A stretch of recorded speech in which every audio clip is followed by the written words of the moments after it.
What's up, everybody, and welcome to College Basketball Recruiting Weekly, and we are coming to you from the Overtime Elite Building here in Atlanta, Georgia, where OTE has just finished up their Pro Day. I'm 24/7 Sports Director Scouting Adam Finkelstein. He's Director of Basketball Eric Bossi. Eric, what did you think about what we just saw here today? I thought it was a really productive day. You know, there's a lot of opportunity for these kids today because not only had, I think, all but one NBA team, so 29 out of 30, and about 25, 30 schools. I counted at least 12 high major head coaches here. So good opportunity to see the guys that we knew about and also get to learn a little bit more about some of the younger guys and learn about the depth of the program in general. Yeah, in total, I'm told there were well over 100 NBA scouts and college coaches. As you said, 29 of the 30 NBA teams were here. I want to start with a little bit of a 30,000-foot view of OTE as a program. There's still a new entity, but yet we've seen them evolve so much. My biggest takeaway, I think, having been here last year and then again this year, is the overall depth of the program and the growth in that, especially as it relates to college prospects. This is now one of the most fertile recruiting grounds in the entire country. Can you speak to that a little bit? Yeah, you know, now it's just as much about coming and seeing the kids because there's not as many pro prospects here. Like, you had all the NBA teams, but for the NBA guys, it's more about getting an advanced look on guys. But now we've got the Karter Knoxes of the world that are here. You know, we've got the Bryson Tillers of the world, guys that are, you know, 5-star prospects in their respective class that are going to be taking a college career out. This isn't a Min or a Sar Thompson who's strictly an NBA prospect. You know, it's really developed into, they still got the program, but like someone that probably needs to be looked at more on par with like the Montverts and the Brewsters and some of those places in the world that are, you know, stockpiling talent as high school programs. And the other thing here is when they go into season mode, they've got 3 different teams here. So in terms of the amount of overall talent, now this year, to be clear, they're going to have a combination of pro prospects, people who were here from the beginning or at least in their second year here, and then ones who have maintained their amateurism status so they're eligible to play college basketball. We're going to talk primarily about the guys headed to play college basketball. Who impressed you most today? I'll go back to the 2 guys that I just mentioned with Karter Knox and Bryson Tiller. Tiller is a top 5 guy in our class of 2025, and he looked like it today. He was making jump shots. He was making smart drives with the ball. He really seems to be settling into being a 4 and being that skilled 4 guy who can face up and also attack the rim some. And then Knox, you know, I was most impressed with him hitting spot-up jump shots. He was making open catch and shoots. He was competing physically. He was getting after things athletically. He was really getting after it defensively. So the 2 guys that you would have thought would stood out really did stand out. And, you know, I got a chance to talk to both of those guys yesterday. You and I were here last night, Monday night, interviewing a variety of top players here. Got a chance to talk to both of those guys. Bryson Tiller, it was really interesting to me because I was pretty candid with him. I said, hey, you know, like, we've seen your skill set get drastically better over the years, but sometimes I just want you to go inside and beast people. You know, you got a 7'2" wingspan, you're 6'9", you're strong, and here's a look at what he had to say about that. I thought it was a great answer. There's definitely a balance, you know, playing with the size that I have, you know. But the main thing is for me is just like to stay aggressive, you know, whether that be taking mid ranges, taking threes, or, you know, getting to the rim and using my size.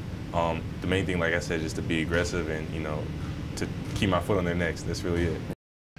All right, as we said, really strong performance here from Bryson Tiller. Basically did what we asked him to do. Went inside, still showed that smooth skill set, and it's an expanding skill set for his size. It's really made strides over the years. Yeah. No doubt. It's like you say, he's gotten out of that mode where he wants to just hang around on the perimeter and shoot jump shots. He showed he's got low block game. He surprised me with some of the passes he made today were really, really sharp, really impressive. And it also speaks to, you know, I think he's got an advantage that he's in his second year in the program. He knows the drill. He knows what's expected of him, and he's kind of like one of the leaders of the program. And I really think he showed that out there. You mentioned Karter Knox as well. I thought he had a very strong game.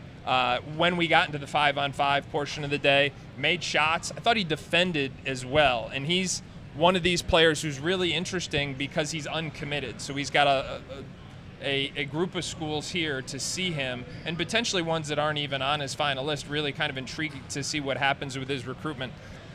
I thought it was the shooting and the defense. We've talked about his long wingspan. Anything else that really stood out to you about his game tonight? You know, I'll go back. I mentioned the spot-up jump shooting was good. Defense, and just that he plays within himself. He doesn't try and do too much. You know, he's not a guy who's going to really deck it a lot and dance with the ball, and so he doesn't do that. He does things, you know, he's efficient with it. And like you mentioned, the college stuff he had Kenny Payne from Louisville plus Nolan Smith, an assistant down here. He had Orlando Antigua, assistant from Kentucky, out here to watch him. USF, where another one of his brothers is at, was here to watch him. So he's got Kim English, some Providence head coach, is here Kim to English, see him. Providence. You know, and speaking of Kim, one of his guys who's committed was really good today. Oh, we're going to talk about him in a minute. We're going to get to him, but yeah, you know, I think Karter came in as a top 15 player of the country, and I think he represented himself as that. All right, we spoke to Karter yesterday. He's got some pretty ambitious goals coming up for the next couple of years. Give it a listen. Obviously, what's more important is, you know, who's going to make me a pro? What program is going to make me a pro? You know, I ain't trying to stay, you know, 3-4 years. I want to be a one and done. I want to get there as quick as you can? Quick as I can, you know, get to the league, top 10. So whatever program can maybe do that, I'll be the one. All right, Bossi, you said it. Daquan Davis already committed to Providence, and if you were Kim English in this building here today, you had to be excited because I don't know that there was a more impressive guard at OTE Pro Day than Daquan Davis. What'd you think? Yeah, what he did is he brought the juice. Right. Like, the energy was there. He was not only individual energy, he was giving energy to his teammates. He was talking everyone up. He was making sure everyone understood, like, you know, don't keep your head down if you miss a couple shots. So that was really impressive to me. And, you know, when you're Kim English and you're looking at your future point guard, having him come in and be a guy who's a leader and doing those, you've got to be really excited about what you saw. Yeah, he and I talked about that. Daquan and I talked about that yesterday because it's not just the mentality, it's the fact, even from a scheme perspective on the defensive end of the floor, when you have a guard who you can start possessions with, who can push the ball to a sideline, helps you establish the weak side of your defense, and then that doesn't even take into account what you get from a culture perspective when you have somebody who sets that tone. So here's a look at what he had to say about that in terms of bringing that perspective to the next level. I pride myself on that because, you know, there's not a lot of guards that like to do the dirty work. No, like, and I feel like the league looks at guards because, you know, nobody wants a scoring guard anymore. Everybody's looking at the 6'10" dudes that can shoot the basketball, 6'7". So I pride myself on defense and being able to run a team. My whole life I've been like a defender. Like, when I was younger, I didn't even look to score. My dad had to force me to score. Really? I just go to the corner and just sit in the corner and just go play defense all the whole game. Wow. All right, we talked about the guards, or at least one of the guards who stood out in Daquan Davis. The best big man in the building today, in my opinion, this could be debatable, but in my opinion, it was Big Somto. What'd you think? Yeah, Somto, you know, I just mentioned about Daquan Davis having the juice. When it comes to the big guys, Somto had the juice. Like, he was running the floor hard. He was catching tip dunks. He was catching lobs. He was talking trash to the other big guys. Like, he's a physically intimidating dude when he wants to be. Now, is he the most skilled guy? Is he someone that you're going to throw it to on the block and say, hey, go get us a bucket? That's not him yet. But say, hey, go beat a man through sheer effort for an offensive rebound. Yeah, he can do that. And he's going to run the floor hard.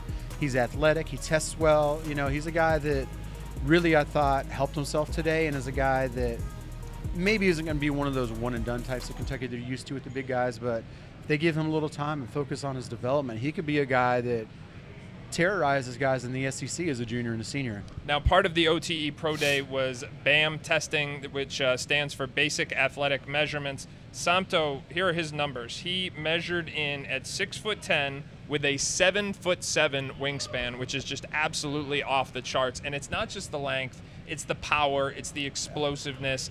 And, you know, one of the things we see, there's a couple different dynamics to explore here, but one of the things we see in high school with players who are physically dominant is that when they transition up levels and they run into players who are just as strong and athletic as they are, they struggle to evolve. I think Somto's going to be physically dominant at the next level as well. You spoke to the fact that ultimately his game is going to have to evolve, but I think what we saw today translates to the college level. I think he can rim run. I think he can block shots. I think he can finish, be an emphatic finisher, a lob threat, a shot blocker. And if he plays with the motor we saw today, big guys like that help you win college games these days. It's a different scenario and calculus for what works in the NBA, but what we saw translates to college. Yeah, no doubt. I mean, Kentucky just had a lot of success with Oscar, right? Big Oscar Tshiebwe. And I'm not saying Somto is Oscar, but a lot of the things that made Oscar such a successful player are traits that Somto has. And, you know, if you can build up some of the offense like they did with Oscar, you know, you really got a chance to do something there. All right, you mentioned Oscar. Ironically, I asked Somto about that comparison yesterday when we sat down. I feel like, you know, that's the best situation for me because I went on a visit. I've always been a fan of Kentucky even before I came to America because I watched most of the game in Nigeria. I watched the YouTube highlights. Yeah, so I've been a fan from day one. So yes, because I went on a visit last year. Yeah. I get a chance to meet him in person, and I spoke with him, and we have like a really good conversation. So. All right, Bossi, obviously Somto not the only high-profile big man here. In fact, you could make the argument there's more high-profile big men here than there is anywhere in the country. You've got John Bull and Peyton Marshall as well. I'll give you your pick. Who do you want to start with? I think I want to start with Peyton a little bit because I had a chance to sit down and talk to Peyton and kind of get an idea of seeing what makes him tick, and especially because he's a really interesting fit for me at Missouri because Dennis Gates is kind of playing a new age style, incorporates a lot of NBA terminology, a lot of concepts, and Peyton's a little bit more of a throwback guy. You know, he's a big kid. You know, he's pushing 300 pounds. He takes up a lot of space. He's a guy who needs a little bit more time to operate, and when he does go and really establish himself in the post, he can do some things. He's got good hands. He's got soft touch. He's really a nifty passer out of the post is probably what stood out most. Now if he can get in a little bit better shape and turn up that effort a little bit and, show that there is a friendly guy inside him. It's one of the things that he talked about was like people just think he's big and gruff, but like once you get to know him, he's got a little bit of a teddy bear in him. Just kind of mix and match those things, and I think it could be really well for him. All right, let's check out that clip now. I feel like people look at me and think of me as intimidating. I mean, I don't really walk around too frowned up, but some people can say like just my resting face kind of look mean, but I'm an approachable guy. I feel like I'm really someone you can interact with. I ain't gonna just be like no head in the clouds kind of guy. I can interact with people really well and talk to them and just have whole conversations. I ain't no mean guy who push you away just because I feel like I'm above somebody, nothing like that. So I say I wouldn't say friendly because like some people can strike you the wrong way, but as far as that, I feel like I'm easy to talk to and somebody you can approach and don't be scared to walk up to. Just say what's up. Come the right way, but like, yeah. All right, one of the other top big men here at OTE is John Bull, and I spoke to John yesterday. I said to him, I think you're maybe the best defensive big man in the country, and we broke it down. What I was most impressed with John Bull is when we talked to him about his game, and I said to him, I said, I'm going to give you the scouting report. You tell me where I'm off. And not only did he co-sign my scouting report, but more importantly, when we started talking the game and talking like pick and roll coverages and schemes, he's got a really good understanding of the game. Yeah, he does. He's kind of I don't know if you want to call him an old soul, but when you speak to him, it's like talking to a grown-up. The way he understands things, the way he sees things. Kids seem to be concerned about me, and yes, he's concerned about being better as an individual, but he's a team-oriented guy. He does the little things. He rotates at the right time. He's active on the offensive glass. He seems to have a good sense for what is going to work for him and what's going to work for him in the framework of a team, and he showed that out in the scrimmages today. And although he's still new to the game, he's been really well coached. Sunrise Christian last year, Luke Barnwell, Mocan Elite. He talked about both of those things. Give it a listen, and I think you're going to be really impressed at his ability to articulate and think the game beyond his obvious physical gifts. It was a big year for me. My junior year playing under, Coach Luke is a really big coach. Sunrise Christian, a really big program in terms of basketball. So, playing over there, getting all that experience under Coach Luke, I literally picked up a lot of things from Coach Luke. So it's coming here right now and ultimately going to college and, going to the next level. I feel like, the small things like your AAU team, your high school team, these are the little places where, you start building good habits. Yeah. And all of that, I would say, my AAU team, Mocan, Mocan is a winning program. 100%. And it's a program that, there's a lot of coaching. Yep. It's not just go play, just go hoop. There's a lot of coaching. The same thing as Sunrise. Coaches will hold you accountable to, what you say you would do. And if you're not doing it at that time, there's a lot of things that just kept building up to it. So playing at Sunrise and playing for Mocan and then coming here, I feel like it's much, much easier for me. Yeah. There's a lot of talented guys here at Overtime. So this much talent, usually there's not a lot of things that separate it. So the one thing that will separate you from a lot of other talents is, how quick can you retain information. do you listen? Like usually there's like listening and there's hearing stuff. So like you gotta listen. You know, when coach is telling you a drill, do you want like you're gonna see somebody do it, you're gonna mess up if you see somebody do it and being told that this is what we're doing. Right. So like it's like the small things that, you know, it's small, simple things, but these are the things that I think separate a lot of, you know, talented dudes.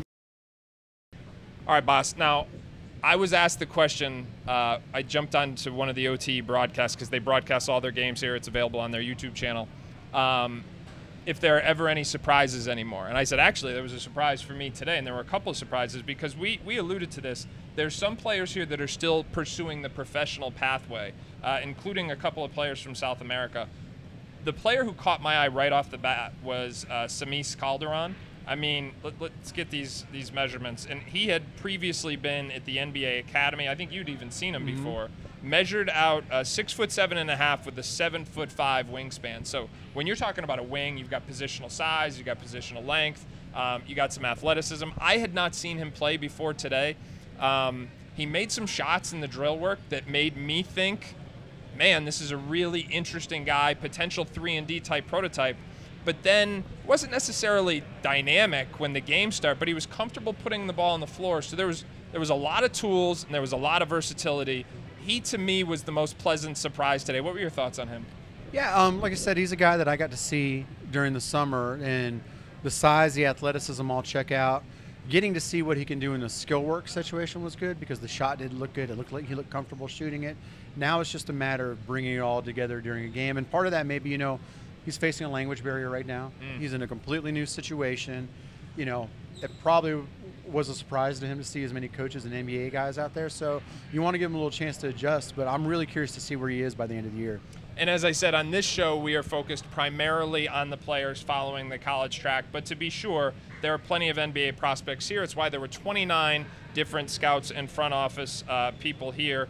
Some of the quick names to mention: Nate Misadio, and I apologize if I mispronounced that, 6'9" with a 7'7.5" wingspan. I mean, that is just ridiculous. I remember last year he jumped off the page because of his physical tools.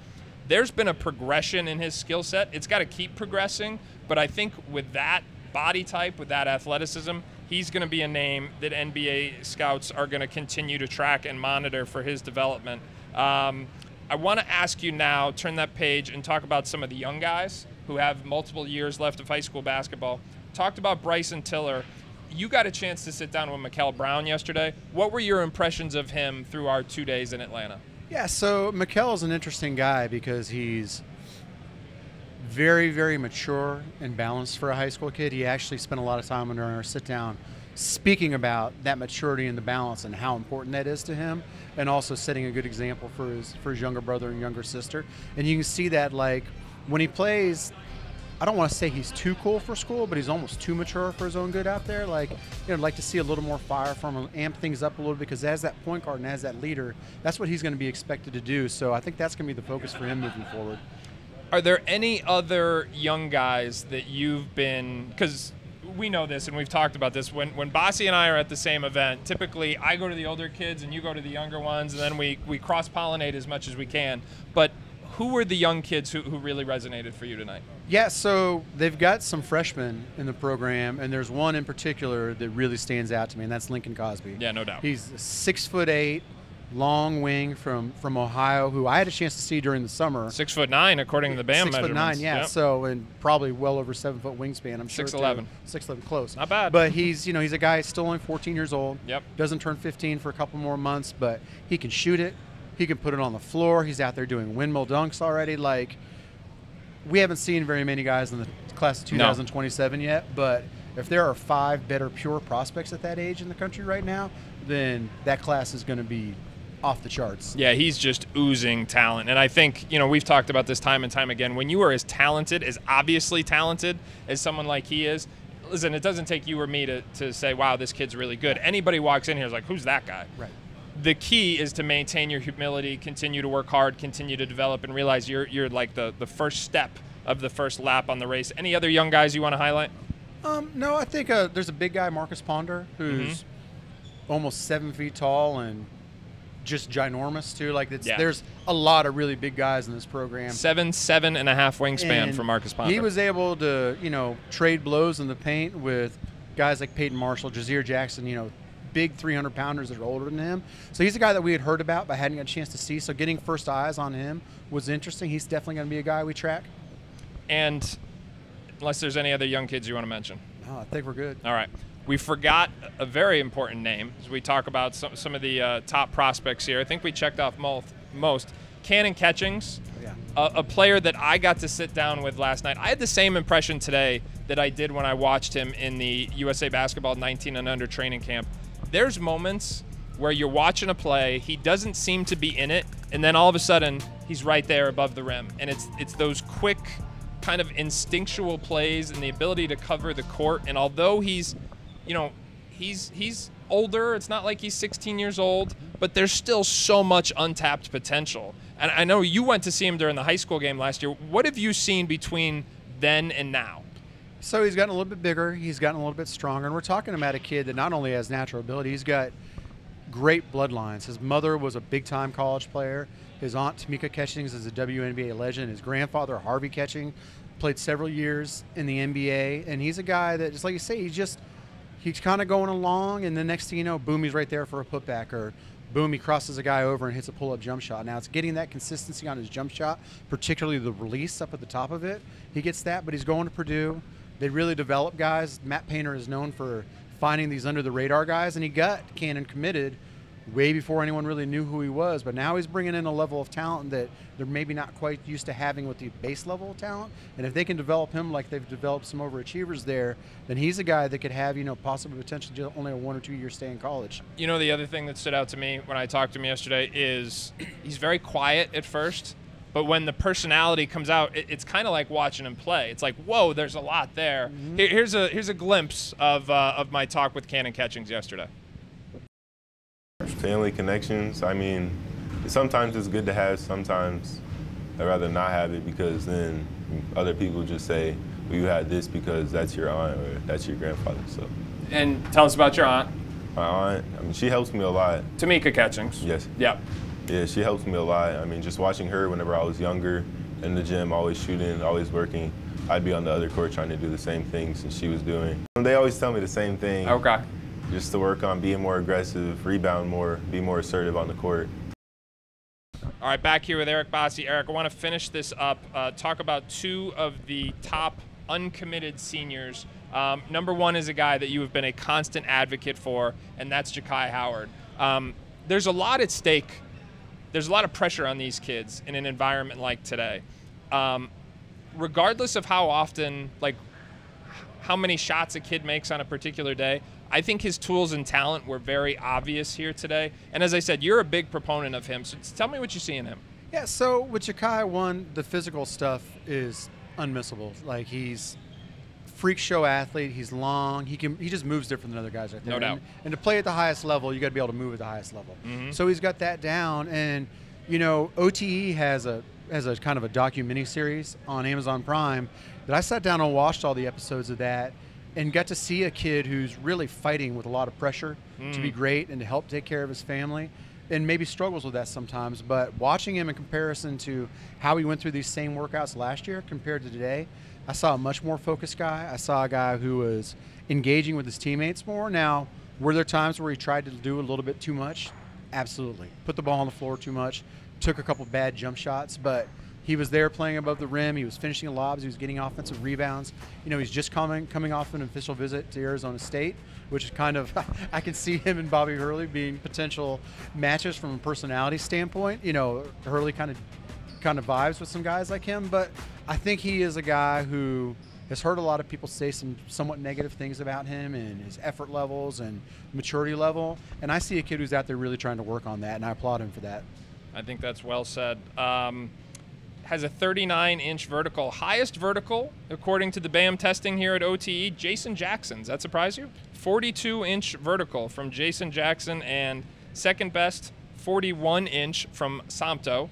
And finishing in the top three, Trey Parker, who is committed to NC State. I got a chance to talk to Trey yesterday. Give it a listen of what he is bringing to the Wolfpack.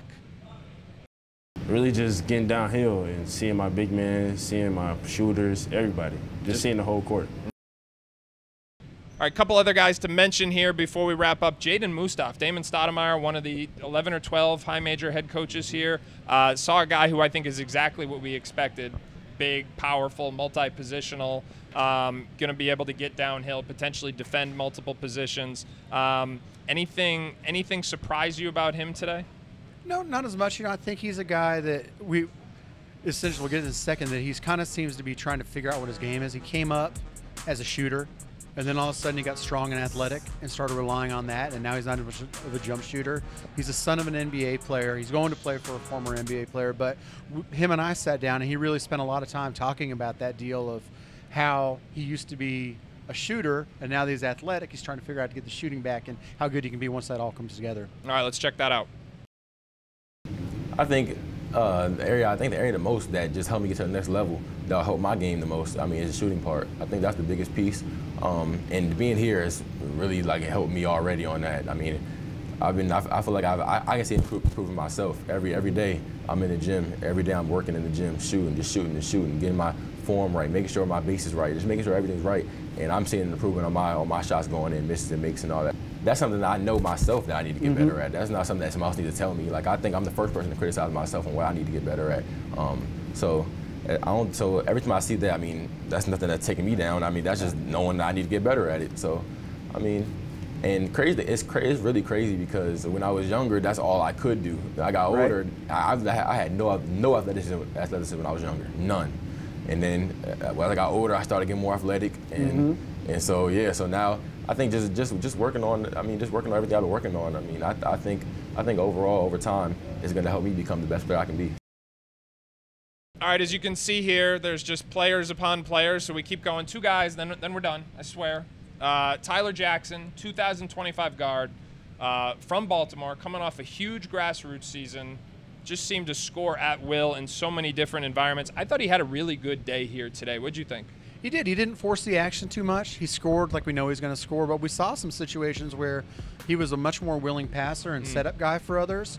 And he's just got here, so he's just acclimating himself. But he's one that I had a chance to sit down to, and this kid he's Baltimore personified. When you've been around for years, Baltimore kids have a toughness about them, just kind of a swagger. And he was really talking about how that's important to him, and also representing his family and his city is right for him. All right, let's check it out. I see my mother, my family, my whole family, where I come from is just hard. So I just try to use that as a motivation to keep going, to keep pushing forward. I know a lot of people say that they come from it, but it's not like they don't really. We all been through a lot, everybody been through a lot with their family, with passings and all that, especially my grandma. She was like my biggest supporter. Her name was Woody, so I do it for her, and a lot of people that's gone, Tyler Jackson, certainly one of the best young guards here. I think we have, I don't want to say we've covered everybody because there's tons of players here. Going to mention Darian Sutton, really interesting long-term prospect, similar to Ja'Kai Howard, in that he's got that kind of wing size. Let's see here. Got the wing size for 6'8" with a 6'11" wingspan. We're talking about a lefty who's got a passing instinct. Now, early stages, he's an upside proposition right now, but the ceiling is very, very high. You like Brandon Crawford? Thought he had a chance to be a sleeper? Yeah, Brandon Crawford is a fifth-year guy, a prep guy who graduated high school in South Carolina last year, but 6'9", really light on his feet, bouncy, seems to be a very instinctive basketball player. I'm honestly surprised he's not on a high major roster somewhere right now developing, and I think he's a guy that, when we circle back around to rankings at the end of the year, is a guy that we're going to need to discuss, because I think a couple years down the road he could really surprise people. Listen, here's the bottom line. There were a lot of players here today. There were a lot of players. There were a lot of NBA scouts. There were a lot of college coaches. And that is just a sign of things to come as we see OT evolve now and have this amateurism component where players are able to come in here, take advantage of the platform, and yet still be eligible for college basketball. We've seen that have a tremendous impact on their ability to develop the overall depth of the program. It's only gotten better each and every year. And last but not least, we can't thank them for all the hospitality, for be able to take this college basketball recruiting weekly show on the road and do it here live from just this absolutely magnificent OTE facility. Ebos, it's been a lot of fun. Yeah, it has been a lot of fun. And again, we can't thank OTE enough for their hospitality. All right, we will be back next week in the studio. You know where to find us, 247sports.com and the 24/7 Sports channel.